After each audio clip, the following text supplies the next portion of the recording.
Barack and Michelle Obama celebrate $60 million book deal over wine and Italian food at NYC eatery with daughter Malia.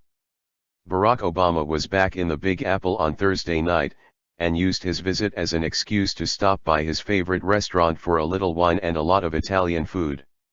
The former president was spotted at Carbone with his wife Michelle and daughter Malia, who moved to Manhattan in January ahead of her new internship at the Weinstein Company.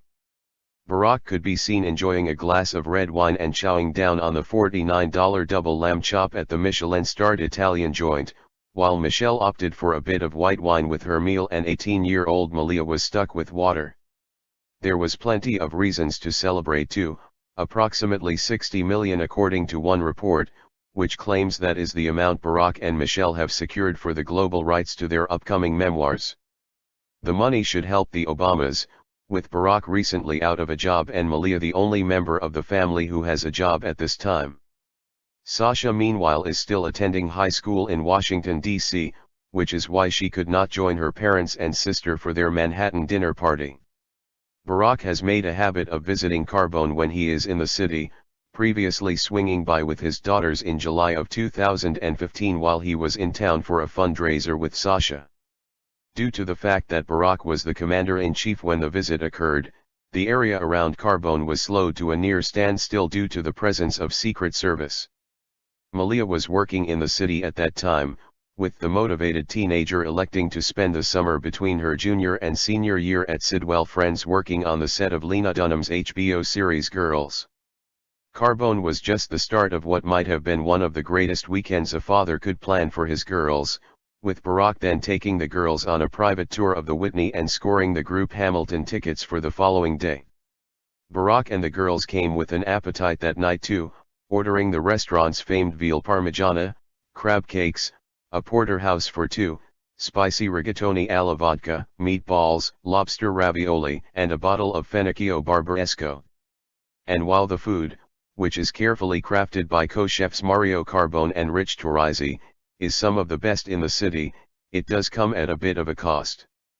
The veal parmigiana is $55 and the porterhouse for two rings in at $195, though it does come with an incredible tableside presentation in addition to the perfectly grilled 60-day dry-aged cut from Pat LaFrieda. Michelle also visited Carbone back in November of 2013, just a few months after the restaurant opened its doors, and sat across the room from reality star Kim Kardashian, who was dining with her publicist pal Simon Huck. Malia has been enjoying quite a few of the city's great restaurants since moving her, with visits from her dad helping to absorb the costs of dining out for the teenager, who heads to Harvard University later this year. Barack paid a visit to Malia just 2 weeks ago, in fact, his first time emerging in public since he boarded a Marine helicopter bound for Joint Andrews Air Force Base after President Donald Trump was sworn into office. The pair seemed to stick to their tradition of great food and great theater, visiting the Italian restaurant Emilio's Boleto one night and taking some time to pose for a photo with the owners and chef.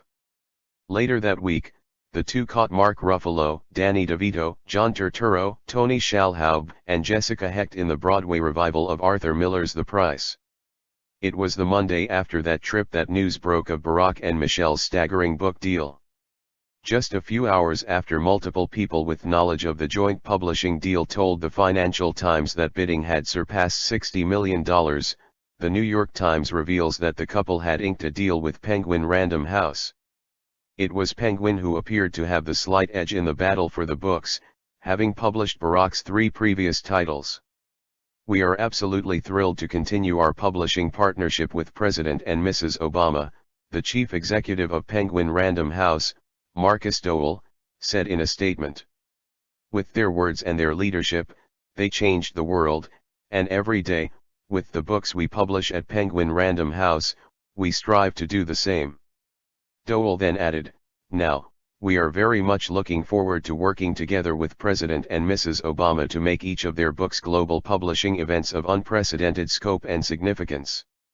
As part of the deal, Penguin will also donate 1 million books in the Obama's name, a move that might have taken down the price paid in the deal. There is no release date for either of the memoirs. No book deal has ever come close to paying an author that much money, with the closest example being the $150 million James Patterson reportedly received from Hachette in 2009 as part of a 17-book deal. That breaks down to a little less than $10 million a book, as opposed to $30 million Barack and Michelle each stand to make in their deal. The amount currently on the table for the Obamas also eclipses the $15 million Bill Clinton was paid for his post-White House memoir My Life, which was released in 2004, and the $10 million deal score by George W. Bush for the 2010 release Decision Points. It also 4 times more than the reported $14 million Hillary Clinton earned for her 2014 release Hard Choices about her time at the State Department. She received $8 million over a decade prior on 2001 for her first memoir, Living History. She was a New York senator at that time and had to have the deal approved by the Senate Ethics Committee. President Donald Trump meanwhile received just a $500,000 advance for The Art of the Deal, which he split with the ghostwriter of the book. That book has gone on, however, to earn him millions in royalties, having made its way back on the bestsellers list back in 2004 when he launched The Apprentice and ever since announced his candidacy for president.